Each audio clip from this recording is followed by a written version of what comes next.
And hello, everybody, and welcome to part 6 of the PDC Darts World Championship preview video series. So, in the last part, we finished off round 2, and we have our 32 competitors who will be moving on to round 3.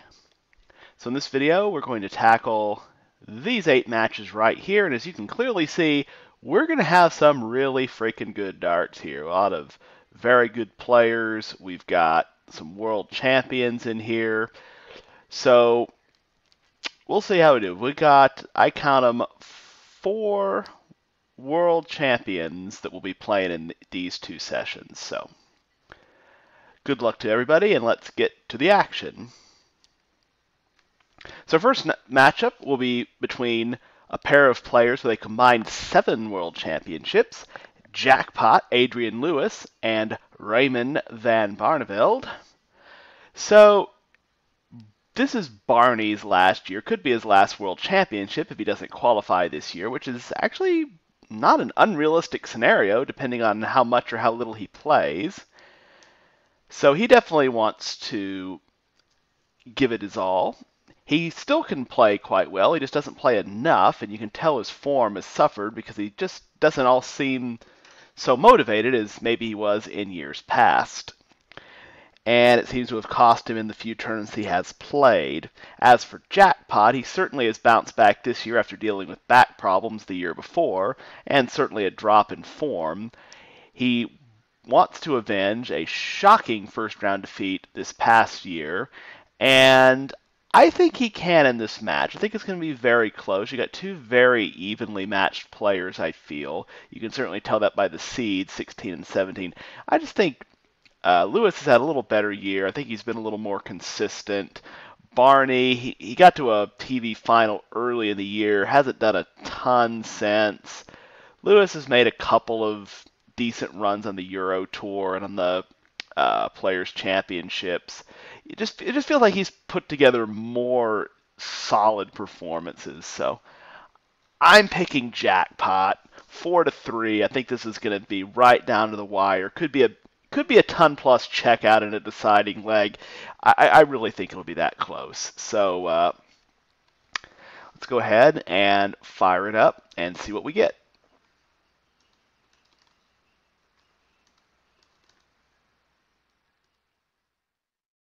And the winner is Raymond van Barneveld, 4-1. Wow, he brought his A game. Well, you got to analyze this. Well, certainly outscored him. 7 180s and 23 legs is pretty good. He only was up 13-10 though on legs, so he only won. I guess that means that Jackpot won 7 legs in the 4 that he lost. So that would mean that Barney won all 3 fifth leg deciders. Well, that is set play in a nutshell. If you're winning the fifth leg deciders, you're going to have a good day even if your stats don't necessarily show your way ahead. So this is another case. It was 4-1, but this one was a lot closer than 4-1. You can certainly tell it by the legs and by the averages and the fact that it was 3 deciding legs for Van Barneveld out of 3. So well done, Barney. He certainly came through in the clutch, and he'll be moving on to the round of 8. And he will, well, he'll certainly meet another Dutchman. It's just a question of which one. I think I know which one he would want to play. But he'll get what he gets. Up next, we've got Dancing Dimitri Vandenberg and the Bullet Stephen Bunting. This is another match I think is very interesting. You've got the veteran in Bunting, a former world champion on the BDO. Also playing some really good darts. His ranking has come up quite a bit this year, from mid-20s up to 18, and he's certainly trending up. And then you have Dimitri Vandenberg, who has put together quite a few highlight performances, but not a whole lot in between, so he's still struggling for consistency. But he does have a record of coming through big on the big stage, just like last year, reaching the round of 8, and he could have gone even further, missed a few critical darts against Rob Cross, but he's certainly shown he's got it in him. But does he have enough to beat Stephen Bunting, who's playing really good darts? Yeah, I think he does. It's just tough, though, because I really like both players. I'm going to take Dimitri Vandenberg. I think he wins 4-2. I think he's just one of those streaky players who plays big on the stage, and I think he can do it. So let's take a look.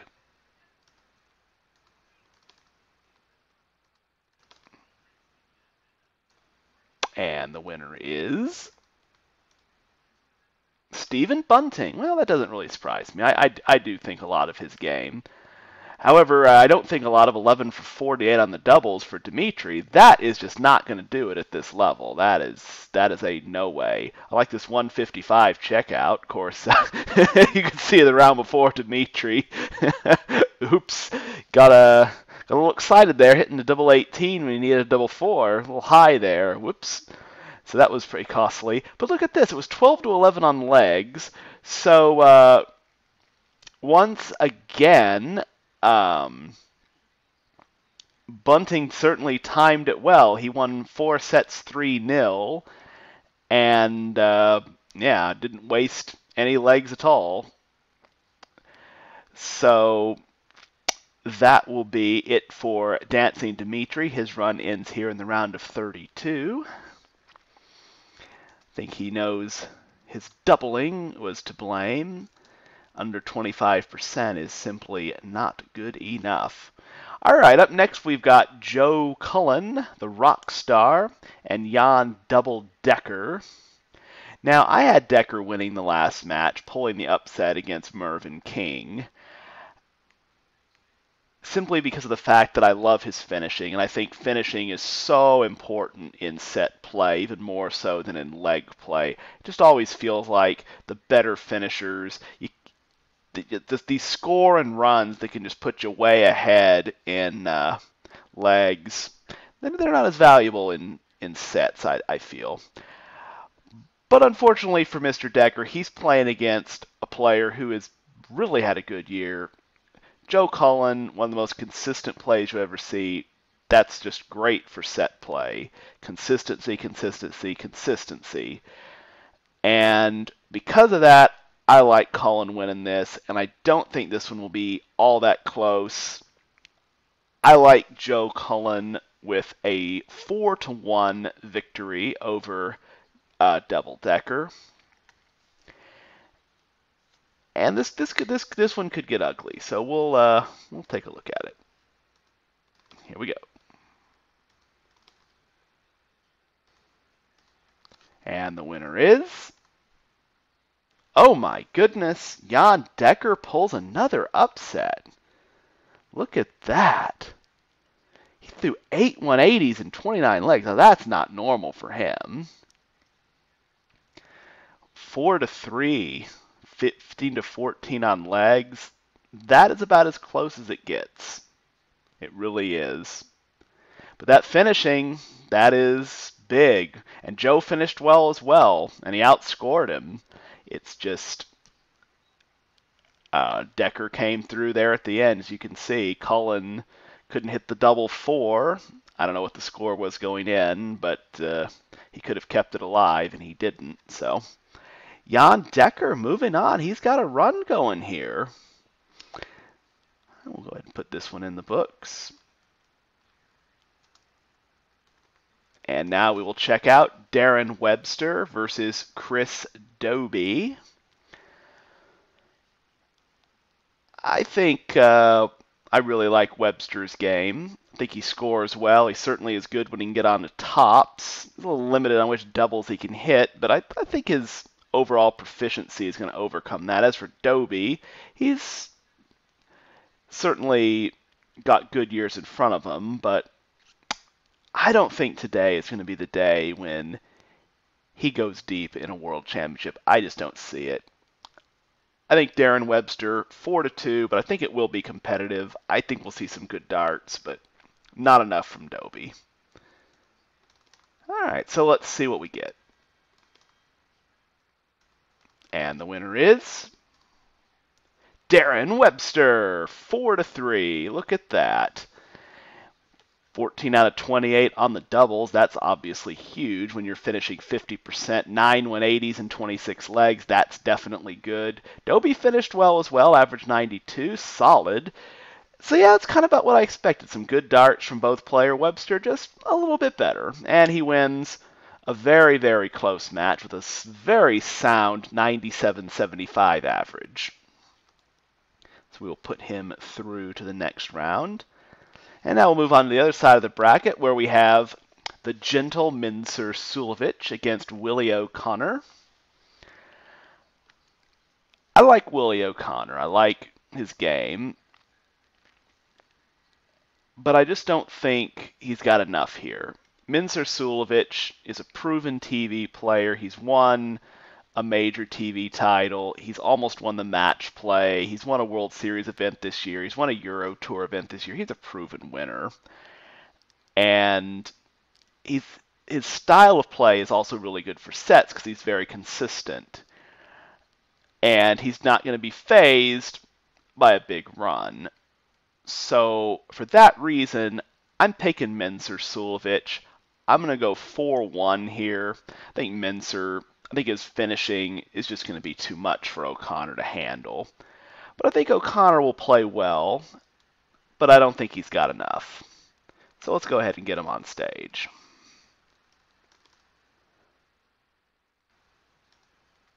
And here we go. 4-0. Well, that was kind of a beatdown. Mincer, well, that's a typical Mincer. Average about 94. His doubling was, well, that's a typical Mincer, I guess, about 40%. That is 40%. He has a big fish in there. That's certainly good. O'Connor, well, he struggled a bit on his doubles, and he didn't score as well as Mincer. That hurts. And the other thing to notice here is 7 legs won, but no sets. That means he won 1 leg once and 2 legs 3 times. So he was 0 for 3 in fifth leg deciders. That's a killer in sets. Those fifth legs are so important. You've got to bring your absolute best. And from what we can tell from the stat sheet, he didn't do it. And that's why Mincer is winning 4-0 and going on to the next round, where he will face, well, we don't know who he's going to face. He'll face either Michael Smith or John Henderson. So let's stick this in the machine and move on to the world champion, Rob Cross, against Spain's #1, Cristo Reyes.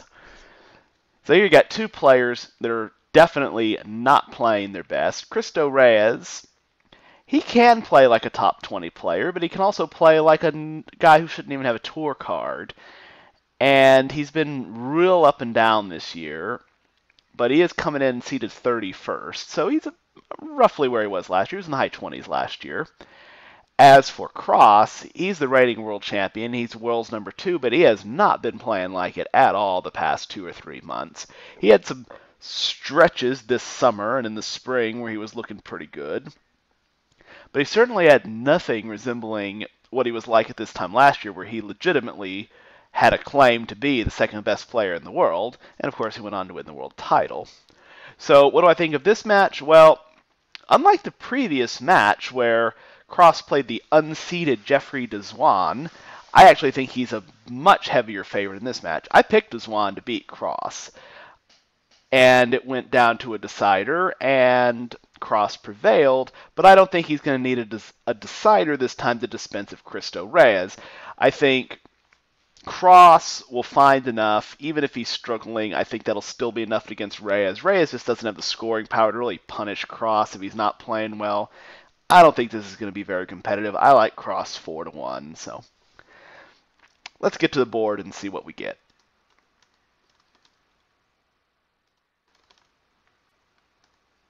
And here we go.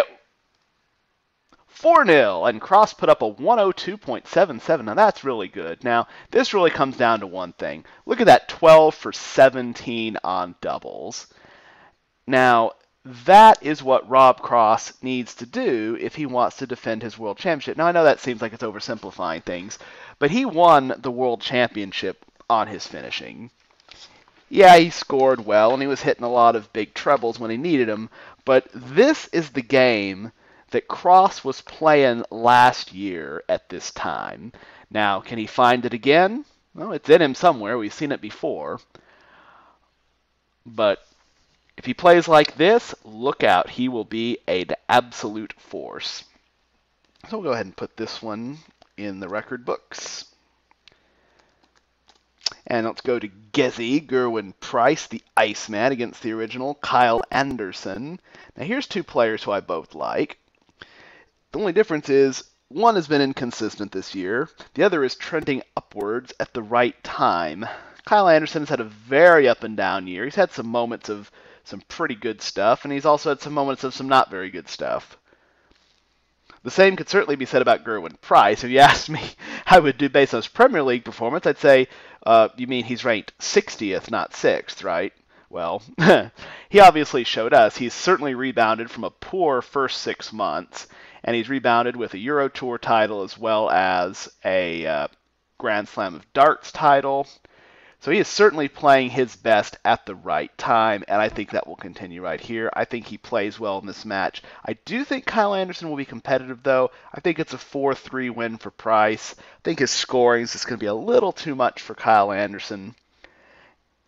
So with that said, let's get to the board.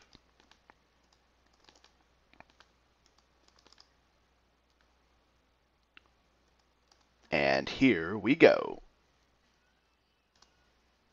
Ooh, wow.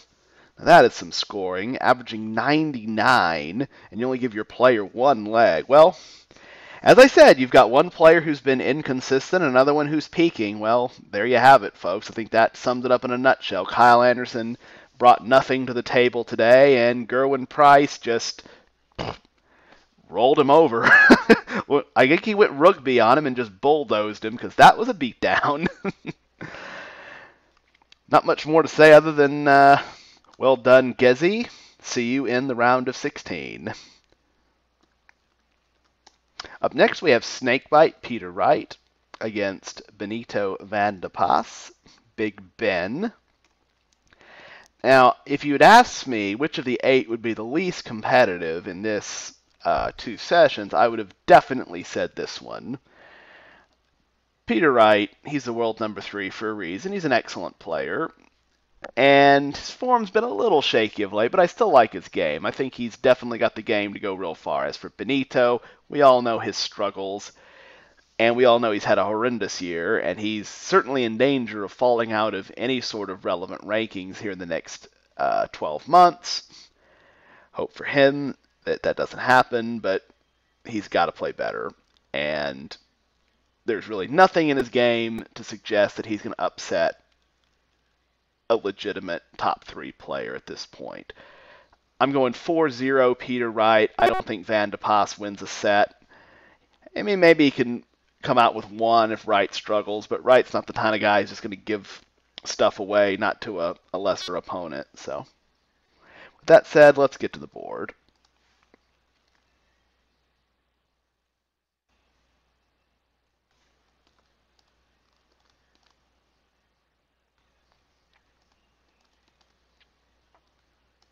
And the winner is Peter Wright, 4-0. And as you can see, it wasn't all that competitive. Benito only won 2 legs, only averaged 86. Snakebite, a very solid 97. He'll take that. 12 out of 21 on the doubles. He'll certainly take that. He could have scored more. Only scored 3 180s. So there's more in there from him. He can do even better than 97. He's definitely got, well, we know he's got over a ton in him. He's done it more than enough times on stage. And you can see here, the best maybe yet to come for Snakebite. So we'll get this in there. And that will be all for the 12th session here in the 6th video. So in the next session, or the next video, we will check out sessions 13 and 14, which will have another collection of great players, including multiple world champions once again. And we will see the world number 1, along with Gary Anderson and other great players. So be sure to tune in for that. So as for this video, that will be all. Hope you liked this. Hope you found this interesting. If you did, please drop us a like and a sub. I really appreciate that. And be sure to tune in for the next video. We will continue and actually finish off the round of 32. So, till next time, everyone, see you and hope to see you soon.